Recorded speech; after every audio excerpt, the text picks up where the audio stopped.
ஆண்டவர் இரட்சகருமாக இயேசுவின் இனிதான நாமத்தினால் உங்களை வாழ்த்துகிறேன். இந்த நாள் நம்முடைய ஆவிக்குரிய சிந்தனைக்காக எபிரேயருக்கு எழுதின நிருபம் 13 அதிகாரம் 5 வசனத்தை நான் வாசிக்கிறேன். நீங்கள் பண ஆசை இல்லாதவர்களாய் நடந்து உங்களுக்கு இருக்கிறவைகள் போதுமென்று எண்ணுங்கள். நான் உன்னை விட்டு விலகுவதுமில்லை, உன்னை கைவிடுவதுமில்லை என்று கர்த்தர் சொல்லியிருக்கிறாரே. நீங்கள் பண ஆசை இல்லாதவர்களாய் நடக்க வேண்டுமாம். அதோடு மட்டுமல்ல, இருக்கிறவைகள் எனக்கு போதும், ஆண்டவர் நடத்துவார் என்கிற மனப்பான்மைக்குள்ளே, மனப்பக்குவத்துக்குள்ளே நாம் கடந்து வர வேண்டுமாம். ஏன்? பண ஆசை தான் எல்லா தீமைக்கும் வேறாயிருக்கிறது, காரணமாக இருக்கிறது என்று 1 தீமோத்தேயு 6 அதிகாரம் 10 வசனத்தில் வாசிக்கலாம்.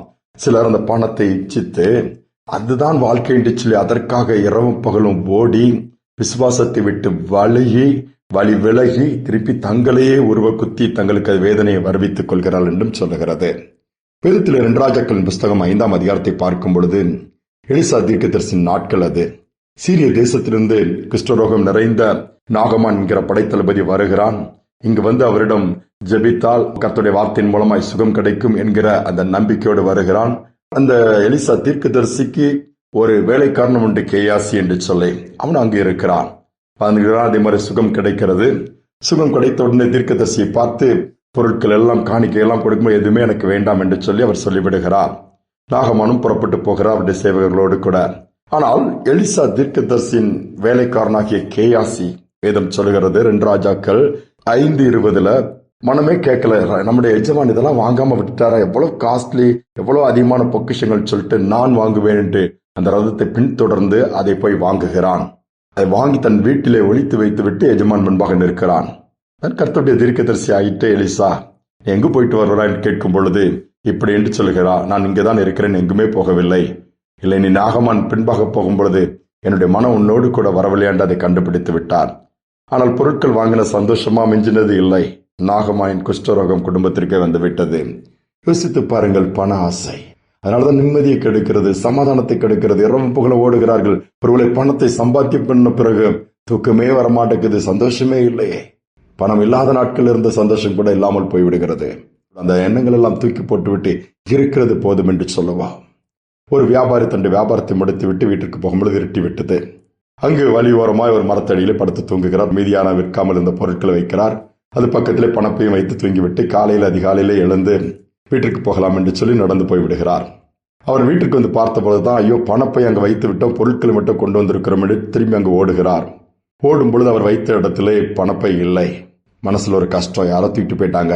ஆனா பக்கத்துல ஒரு சின்ன குச்சி நட்டு அதில் ஒரு சின்ன துண்டு பேப்பர்ல எழுதப்பட்டிருந்தது, இதில் பணம் வைத்து விட்டு போனவர் தங்களுடைய முகவரி மற்றும் அவர்தான் அந்த பணத்தை வைத்தவர் என்கிற அடையாளத்தை காண்பித்தால் நான் அதை திருப்பி கொடுத்து விடுகிறேன், நீங்கள் என்னை தொடர்பு கொள்ள வேண்டும். குறிப்பிட்ட ஒரு பெயர், அதனுடைய அட்ரஸ் இருந்ததாம்.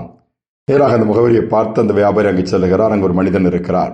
நான் தான் இரவு படுக்கும் பொழுது பணப்பை வைத்து படுத்தேன், காலையில் போகும்பொழுது மறந்து விட்டேன், நான் வியாபாரத்தை முடித்து அதனுடைய அடையாளங்கள் எவ்வளவு பணம் எல்லாவற்றையும் சொல்லுகிறார்.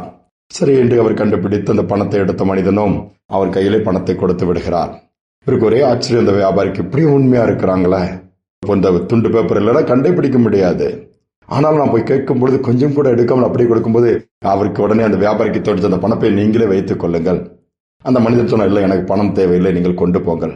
இவர் கையில திணித்து விட்டு அந்த வியாபாரி வேகமாய் நடந்தாராம். இந்த மனிதன் என்ன பண்ணினாராம், உடனே திருடன் திருடன் என்று சொல்லி கத்த ஆரம்பித்து விட்டாராம். ஜனங்கள் எல்லாம் கூடி வந்துட்டாங்க, இவரை பிடிச்சிட்டாங்க என்னன்னு சொல்லிட்டு. என்னப்பா, என்ன திருடிட்டு போறான்னு சொல்லும்போது நேரம் அந்த மனிதன் என்னத்தை எடுத்துட்டு போனா, என்னுடைய நற்பெயர், நான் பணத்துக்கு ஆசை இல்லாம இருந்ததெல்லாம் இவர் திருடிட்டு போறாருன்னு சொன்னாப்லையா. விசாரிக்கும் பொழுதுதான் அந்த பணப்பை இன்றைய காரியங்கள் தெரிந்தது. உடனே அந்த வியாபாரி அந்த பணப்பையை வாங்கி கொண்டார். 2 பேரும் மிகுந்த நண்பர்களாய் மாறிவிட்டார்களாம். பாருங்கள், பணத்திற்கு அவர் ஆசைப்படவில்லை, அதோடு நேரத்தில் தன்னுடைய நற்பெயரையும் கெடுத்துக் கொள்ள விரும்பவில்லை. நம்முடைய வாழ்க்கை சற்று யோசித்து பார்ப்போம். மனிதன் எதையும் கொண்டு வந்ததில்லை, கொண்டு போவதில்லை. ஒவ்வொரு மனிதனுடைய வாழ்க்கை பார்க்கும் முடிவிலே எவ்வளவோ இருக்கிறது, வசதிகள், வாய்ப்புகள், தனியாக அப்படி விட்டு விட்டு தானே போக வேண்டியது இருக்கிறது. இருக்கிறது போதும் என்று சொல்லி எண்ணுவோம். பாரங்கள் குறைந்துவிடும், சந்தோஷம் பெருகிவிடும். கர்த்தருடைய நாம மகிமைக்காக வாழ்வோம். பணம் தேவைதான். தேவையை தாண்டும் பொழுது அல்லது அதன் மேல் ஆசை வரும் பொழுது, இச்சிக்கும் பொழுது விசுவாசம் நம்மை விட்டு கடந்து போய் விடுகிறது. நமக்கே அது வேதனையை கொண்டு வந்து விடுகிறது. ஆண்டவர்ட்ட கேப்போ, இருக்கிறத வைத்து நடத்தும் என்று சொன்னால் அற்புதமாய் நடத்துவார். ஜெபிப்போம். அன்பின் தகப்பனே, இந்த புதிய நாளின் காலை நேரத்திற்காக நன்றியோடுமை துதிக்கிறோம், ஸ்தோத்திரிக்கிறோம். உடைய சமூகத்துல தாழ்த்தி வந்திருக்கிறோம் அப்பா. எங்கு பார்த்தாலும் இன்றைக்கு மனிதனுடைய மன பக்குவம், மன சுவாபங்கள்லாம் மாறி பணத்திற்காக எதையும் செய்ய துணிந்து விடுகிற காலத்தில் நாங்க வாழ்கிறோம் அப்பா. பண ஆசை எங்களை விட்டு எடுத்து போடுங்க. இருக்கிறவைகள் போதும் என்கிற ஒரு மன நிறைவை கொடுங்கப்பா.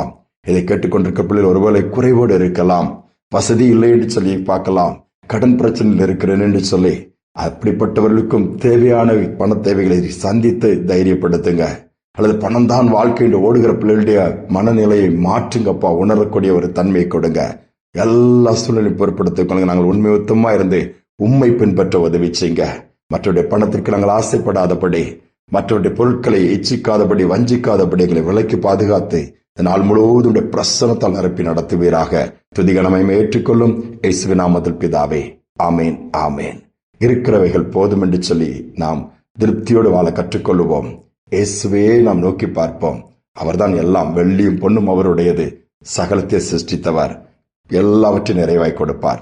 இந்த சிந்தனையோடு இந்த நாளை தொடர்வோம். மீண்டுமாய் நாளை தினம் சந்திப்போம்.